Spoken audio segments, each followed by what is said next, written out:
Thanks for actually being here. I know this is such a crazy time for all of us, and I really appreciate you taking the time to talk to us, Marcia. No problem, my pleasure. Great. So we are online.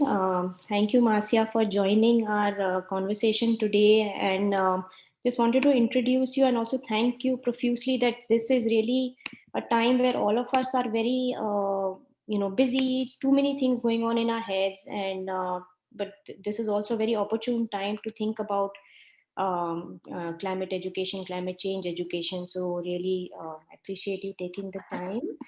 So we have Marcia McKenzie today. She's a professor at the Department of Educational Foundations, as also the Director of Sustainability and Education Policy Network and Sustainability Education Research Institute at University of Saskatchewan, and this is in Canada. And thank you, Marcia, for joining today. Just wanted to start this discussion by asking you a question on COVID-19 and post COVID-19 world.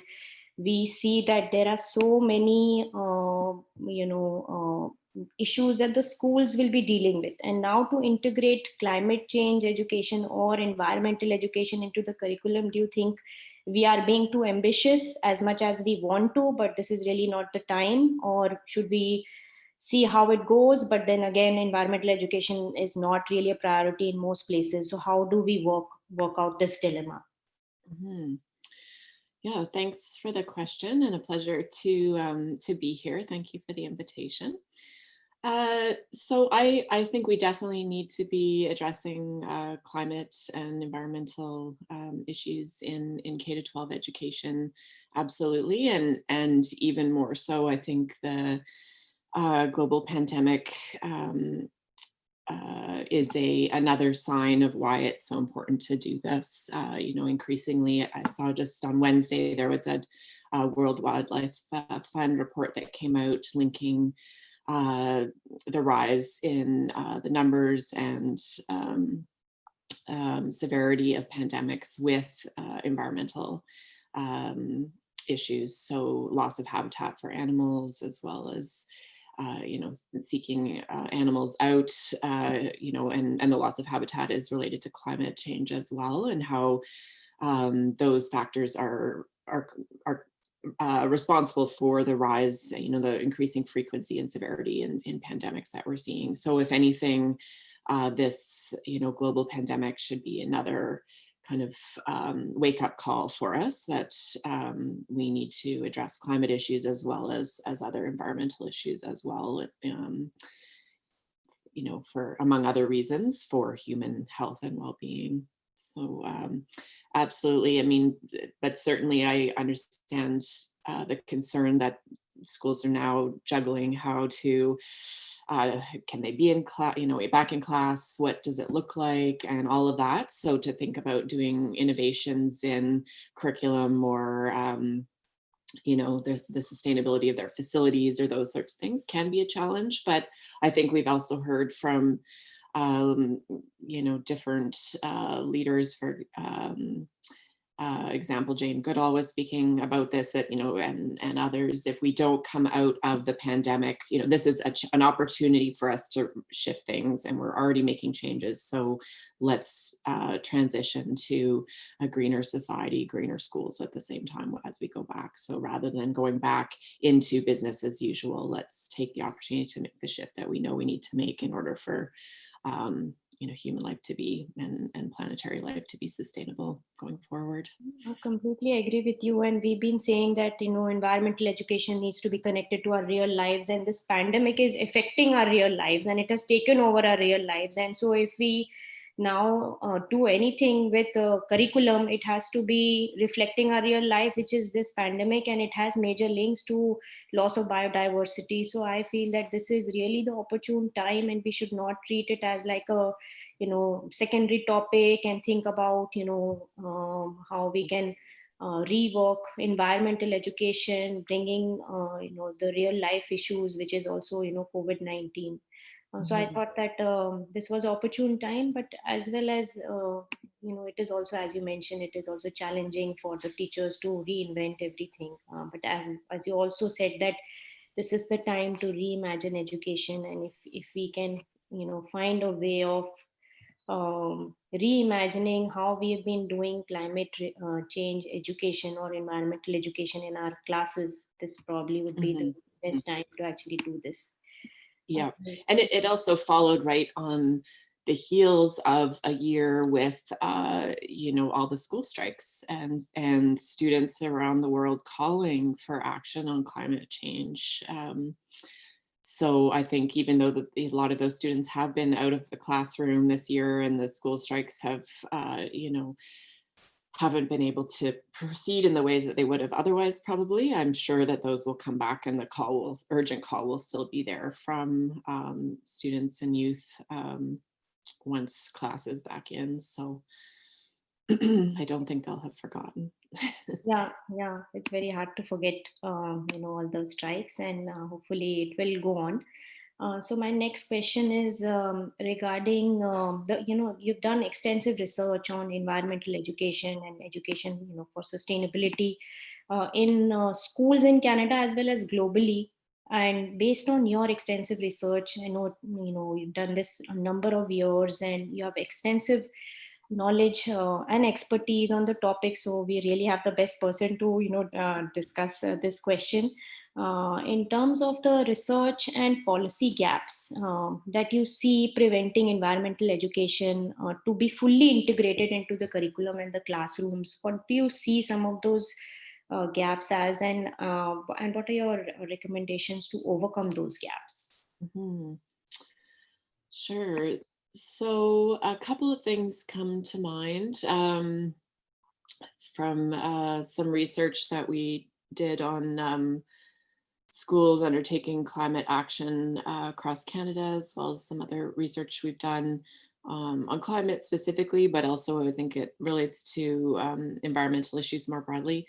And that is, one is that we have tended to approach climate change education as a matter of teaching the science of climate change. So a matter of teaching concepts, topics, science, knowledge. So it's sort of a very cognitive approach to education in that, and assuming that we just need students to learn the facts and then, now and down the road they will take action. But we know from a longer history of work in environmental education that that isn't the case, that there are other more complex factors involved, and that more knowledge does not translate into changed values or changed behaviors or action. That is even more so the case with climate change because it's such a difficult issue that people turn away from it for various reasons, from outright climate change denial because of, which has been linked in studies to political affiliation and kind of wanting to hold on to particular ways of life, to more subtle forms of denial that I think, almost everyone is engaged in part because it's just so challenging to think, if is there going to be a planet that's habitable for my children or my grandchildren, and how do I cope with that and go about my daily life? And so people turn away. And the same for kids. I mean, we see eco-anxiety on the rise, as children are, and youth are being alerted to this, they're, and how serious it is. And the IPCC report of we got to take action in, now down to I think 9 or 10 years. The kids get really depressed and anxious, and either, it's hard to dwell on that. So either do you turn away, or how do you cope with that? So, so we know that education needs to go beyond just teaching anyone the facts, that it's got to deal with those social emotional aspects to help overcome their various forms of denial and or anxiety around that. And one of the key ways to do that is to also link in with the education ways of taking action now, so that people feel like, okay, this is linked into the things that matter to me, and I can see how we can make changes, have an outlet for that. So it becomes more hopeful, more positive, more feasible, and people can kind of transition. So those three components of kind of the cognitive is, the knowledge of the science of the issues, is important, but also then the social emotional aspect and the kind of capacity and vision for, an ability to take action, and making sure that we're covering all those. So I think that's one gap we see a lot of times in what's included in the curriculum, say, is just the cognitive part. And we've seen that in various studies we've done, including we did a report for the United Nations Framework Convention on Climate Change, the UN climate change body, as well as with UNESCO, and found that across countries, when they're talking about education in their climate ambitions, they are usually talking about it just in terms of knowledge of the science of the issues, rather than understanding that education needs to encompass those broader aspects in order to make a difference in our social and political kind of will and ability to address climate change. So that's one gap. I don't know if you want to comment on that. I've got some other, possible. Just one example I just wanted to quote here, Marcia, and thanks for bringing this important topic, up.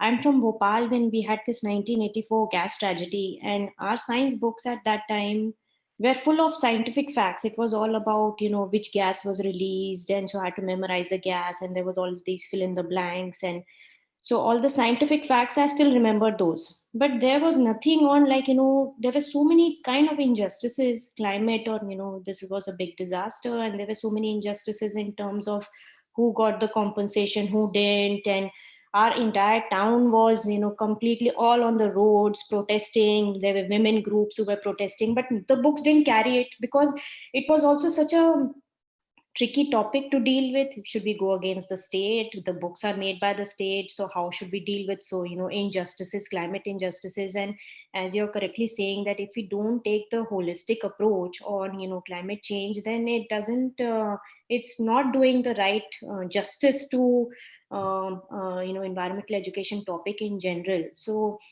but since this is such a climate injustice is such a tricky topic to deal with in the classrooms, and the teachers may not have answers to all of it, so I just wanted to get your further insights on how should we help teachers and also ourselves and community members and everywhere else where we deal with these kind of injustices, water pollutants, and there are so many flint. We had this case of, so how can we deal with curriculum and pertaining to such a topic, which requires a lot of, I don't think I am adept to teaching climate injustice related courses. Just wanted to get your insight on that. Yeah, well, I mean, I think it goes with a shifting understanding of education, which we see. I mean, it varies around the world how it's approached, but certainly, say, UNESCO, for example, would take an approach to education that is more inquiry based, that is learning, teachers learning with students. So it's moving away from that expectation that the teacher has all the answers and is just transmitting the information to the student, but that it's perfectly good to be working together to investigate things, do inquiry, engage students in their own learning and in feeling that sense of action and empowerment. So I think that's key, so that it doesn't need to be and I think we see that, like, a lot of times teachers don't feel confident to address climate issues, whether it's they don't feel, how do they grapple with the injustice or the controversy around it, or they don't know the science exactly, they're not a science teacher and they don't know how, they feel like they don't have that down enough to teach it, but to encourage teachers to, in schools and administrations, to work with that more of that inquiry model that can overcome those things on climate or environmental issues, but also more broadly, it's such, there's so much knowledge, and oftentimes students are going to know more than the teachers in different areas, because so that's okay, and benefiting from all the knowledge that's in the class and following lines of inquiry that the students are interested in, and so on and so forth. And one thing we've talked about here, we have a partnership with the local school division, and this came up there because we're in a region of the country where there is high oil sands, and next door in Alberta, there's been cases of, conflict in the community when climate issues are addressed in the classroom, and you have parents working in the oil and gas sector, and it becomes very fraught. But I said to the teachers when we were working with them the other month that it's, there are not two sides to climate change. It's a scientific reality that we are experiencing human-induced climate change. And, what there are complex factors of if we all want our children and grandchildren to be able to live on this planet, and for people now not to be suffering. I mean, I don't think anyone wants that, right? But what people are afraid of is, how am I going to put food on the table for my family next week? Which we all want to. So trying to move it away from anything like there's two sides, but instead we all want health for our families and communities, and how do we work together to accomplish that? So yeah, those are some of the things I guess that I found helpful in thinking about with teachers. But certainly teacher education on this is really important, and there's lots of scope, I think, for increasing and improving what's done in teacher education around environmental issues and climate specifically. Thank you, Marcia. I think this was very encouraging, and this is what I needed to hear. So thank you for sharing your ideas on that. My next question is twofold. So one is basically your research has tracked the inclusion of SDG 4.7 concepts as well as the action for climate environment and empowerment concepts in the education policy around the world. So from these studies, from your research studies, how would you characterize the alignment between the two agendas, concepts of SDG 4.7 as well as the action for climate empowerment concepts into education policy? Hmm. Yeah, so I think they are aligned, and can be further aligned as well. We've been fortunate to be able to work with UNESCO, the ESD section, as well as with the UNFCCC, which is the intergovernmental body that has developed the Action for Climate Empowerment program, and they work very closely together. They're meeting together all the time. And they're discussing the different indicators. So there is a specific target 13.3 in the SDGs focuses specifically in climate change education, and there has been a distinct indicator 13.3.1 which focused on the inclusion of climate in the K-12 curricula.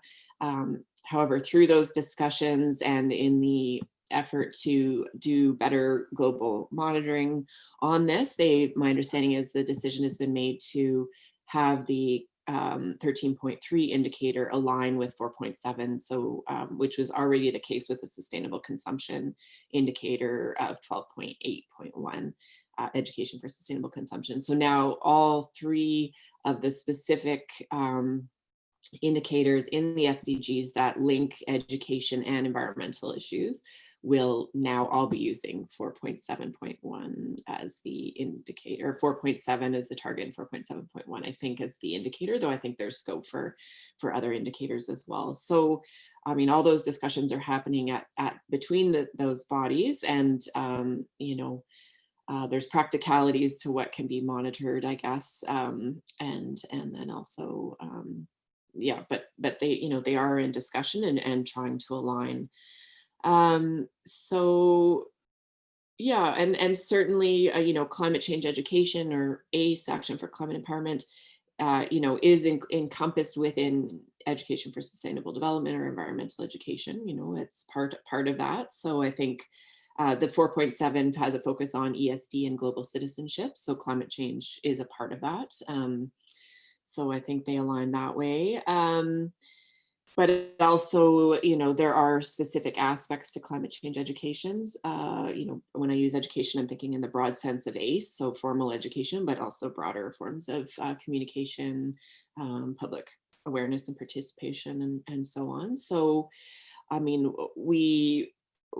I think we're interested in thinking about how we can have more specific or indicators moving forward that enable us to get at the various components of action for climate empowerment that maybe get lost with the when we amalgamated into 4.7 and ESD, and which right now the the 4.7 target focuses on formal education as well. So we lose all those other components of ACE, which, it's not just formal education, but training, public awareness, public access to information, public participation, and international cooperation towards all of that. So yeah, I think there's efforts to make this more, to recognize the ways are different, but also make sure that we're collaborating across them so we're not doubling up.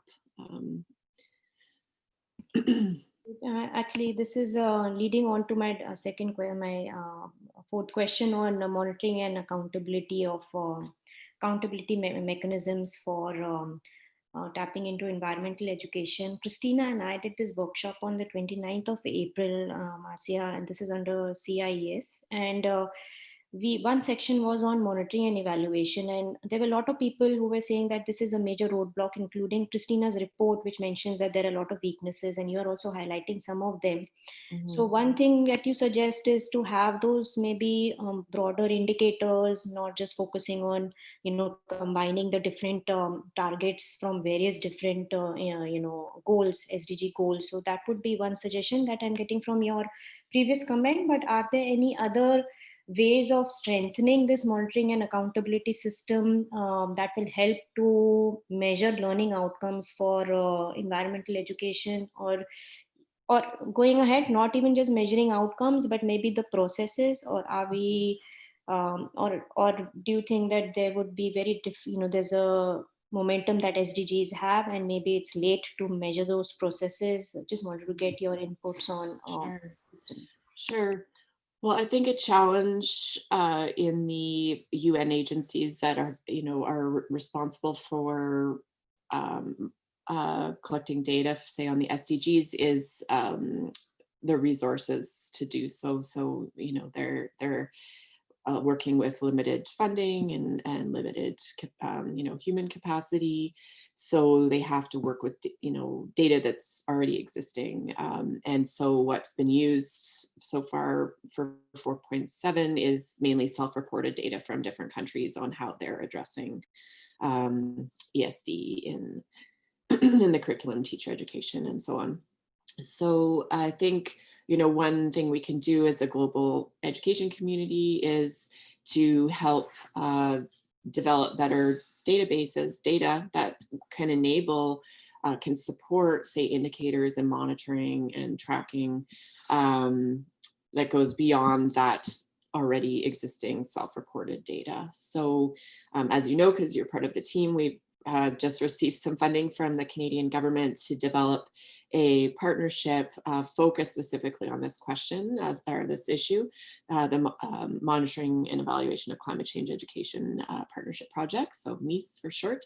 And so we've got over 80 team members that are coming together on this problem with and different partners that have access to different data, say IEA that has does educational assessments already with thousands of students around the world in many different countries, and other partners that have access to different data, as well as the ability to come together as a team to think about what kind of data would enable better monitoring, how can we create it or access it, and to really work with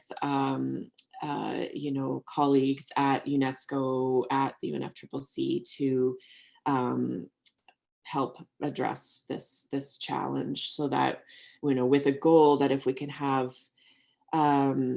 the data to be able to sort of benchmark where countries are they including climate change in their K-12 curricula, for example, and in what subjects and in what grades and in what ways that goes beyond just the science, but deals with these other aspects that we've talked about. If we knew more about that, then it becomes a potential target setting endeavor for countries where they can say, oh, well, we didn't realize all these other countries were doing this, or we can step it up, and here's some examples of countries that are doing it well, and to give us a sense of how we could be doing this better. So, and same with other, areas outside of formal education, the same sort of thing could be carried forward. So yeah, I think it's exciting that we're seeing the interest to come together to really develop better monitoring data and tools, and looking forward to moving that forward. Thank you, Marcia. So my next question is continuation of this, the research study that you have with 80 partners, and I'm glad to be, with you on this. Such an important study coming at the right time and right kind of partnerships. Linking this to Christina and I are working on a roadmap, a framework for a roadmap, which is basically coming from implementation of small projects that are going on, and there are many small projects on environmental education, but what can we learn from them, and having a common system of these are the frameworks, this works, this doesn't work, including indicators. So in your study, do you think that in this partnership and in the study that you will be working on, do you see implementation as a big part of it, or do you see that research will be guiding, or do you see action research component as a part of what you're designing? Mm-hmm. Well, in addition to kind of developing these global data sets and other possible indicators, there's another component to the study which is focused on case studies. And so that piece will provide exactly the opportunity for the type of thing that you're talking about. So we're proposing at least 30 case studies that would be funded. We'll be having calls for proposals for those. So anyone is eligible to apply for some funding to do those case studies, and we'll be looking to gather kind of examples of exemplary, or innovative, or what have you, climate change education and communication from different sectors, from different regions, different populations, and so on. So I think that's the type of thing that would, whether there are cases of, exciting, examples of implementation already in place, then those could be included as case studies, as well as through the case studies, provide some examples of other exciting instances that then new programs could develop using those, or people can learn from them, share their practices, their challenges, and so on. Truly fascinating. Thanks, Marcia. Do you have any?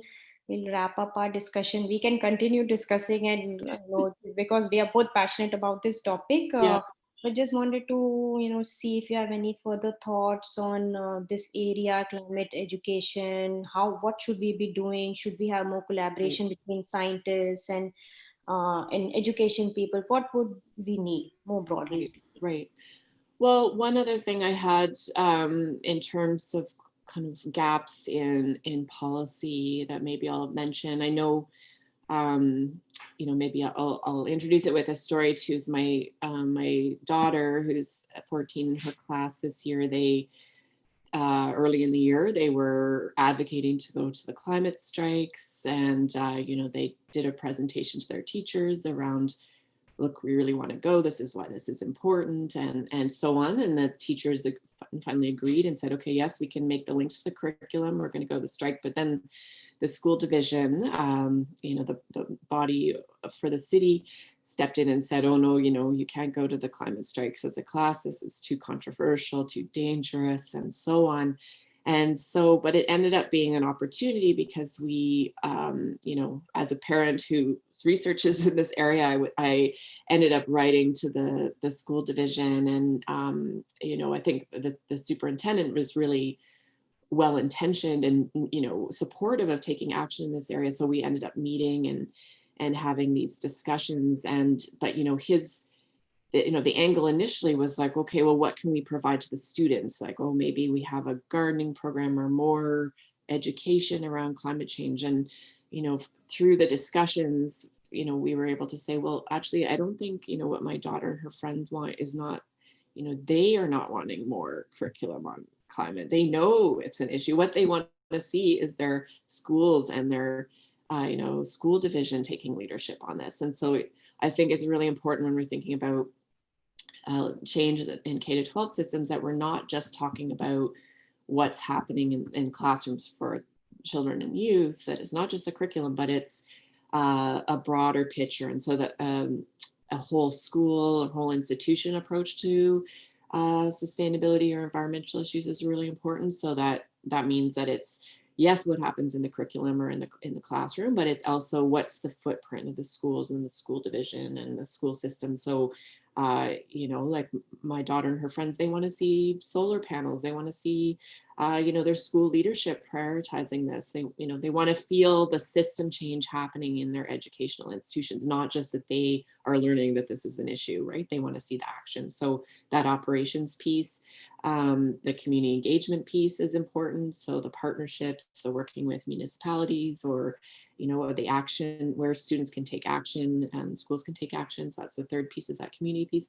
And then overall governance, so that the leadership are prioritizing it, that there's policies around this, professional development. It's really integrated. It's not a side piece, but integrated throughout the priorities of the whole schools and school systems. So yeah, that would be another thing I just emphasize is I think students and teachers in a lot of cases are wanting to see that kind of broader whole school approach, and it's how can we provide support and motivation, and for school and school district leadership on these issues, and not leave it up to the students and the teachers only, and province or national, state, depending how the school system's set up, seeing the leadership higher up on this as well. So important. I think I will definitely share this video with our governor and his team here. Our New Jersey governor has just announced, he and his first lady, that Yes. there will be environmental education curriculum, and we are all very excited. I have two kids here in New Jersey who go to school, and we are very excited to see how it unfolds. But you brought in this new element which I was not thinking about. How can we have collaborations and bring in all the systems working together to bring in the change, not just having one more life, maybe waters, we'll know more about the water cycle, or we'll know more about something theoretically. So thanks for bringing that angle, and I will make sure that all of our, at least the schools that we are connected with, the green teams that we are connected with, will see this video, Marcia. So thanks for joining today, and thanks for taking the time. I know this is not the best of best time with our kids at home and lot of chaos, so I really appreciate you taking the time to be with us, and thanks for all your wisdom and for all your thoughts, and I hope that you give me the hope that there will be a lot of change in the coming years, and through your research I think definitely we will see a lot of change. Thank you, Well, Marcia. thank you very much for the opportunity. Great to talk with you, and look forward to continuing to work. And that is very exciting about the New Jersey Yes. case. I had read about that, and yeah, very exciting. Okay. Wonderful. Well, thank you so much. Thank you so much.